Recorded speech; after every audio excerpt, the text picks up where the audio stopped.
I knew he was going to be trouble from the very beginning. The way our parents talked about his arrival, the celebration when he was born, the early days when they doted on him constantly. These were all warnings about how things were going to be. And I was right. As he grew, he was into everything. He would break something or spill something, and the first response from my parents was to see if I did it. When the truth was discovered, they would say things like, "Oh, he's only a baby," or later on, a toddler or a child, whatever age he was at the time. As he grew, the situations he found himself in became more and more difficult to explain. I have no idea how much emotional energy and financial assistance my parents had to expend to get him out of trouble. And then the unimaginable happened. In our tradition, the sons get a share of the inheritance as dictated in the father's will. Because we are wealthy, that's a sizable amount. Well, my brother decides he has had enough of living at home and asks for his portion of the inheritance immediately. I did not hear all of the conversation, but I heard enough to know that there was a long and loud discussion about it. Eventually, my parents gave in and handed him his portion. Since most of the inheritance was land, he sold it for cash. This was a particularly insulting move to our family. In our tradition, wealth and prestige are based on the holding of land, and especially the lands that our ancestors owned. So my brother sells not only our land, but he sells our image as well. I was not even sure he packed before he left town, because he left immediately. The next period of time was not good. My parents would spend hours looking at the horizon, hoping to see him coming home. They seemed just to be going through life with a sadness that was not there before. We would hear stories once in a while about my brother's escapades, and let me tell you, they are not repeatable in polite company. The next part of the story is only hearsay on my part. I was not there, but a trusted servant told me what happened.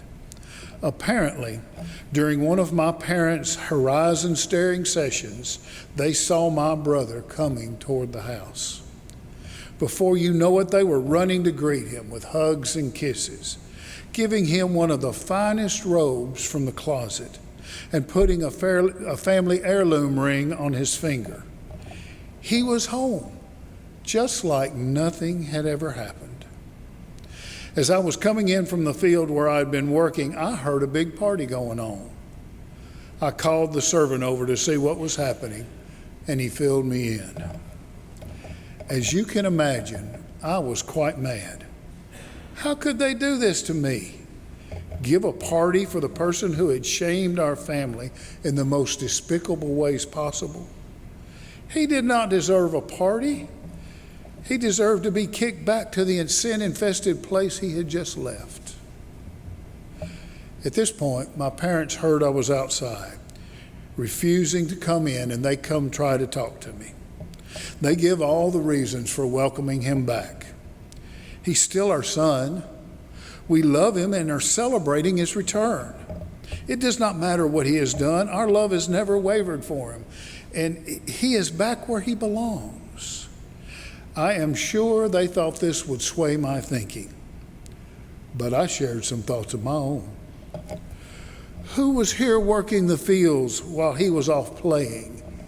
Me. Who made sure the crops were planted and harvested and the livestock fed? Me. In all this time, have you ever given me a party? That would be an emphatic no. They tried to explain further. I was assured that everything the family would be mine. The fact that my brother was home would not change that. Also, They had not given me a party, they said, because the fact I was always with them was a celebration. We were together daily, sharing meals and conversations and decisions. To them, that was a daily joy that they cherished. They assumed that I was serving out of love, not duty, and that it was equally a joy for me. So there was no need to have a party to celebrate my faithfulness. What do I do with this? I have been faithful in all that has been asked of me. I have never strayed from the responsibilities expected of a son, and they love me for it. But they also love the one who disappointed them in every possible way, who embarrassed them. Even with all he has done, they love him too. I'm just not sure what I'm supposed to feel at this moment.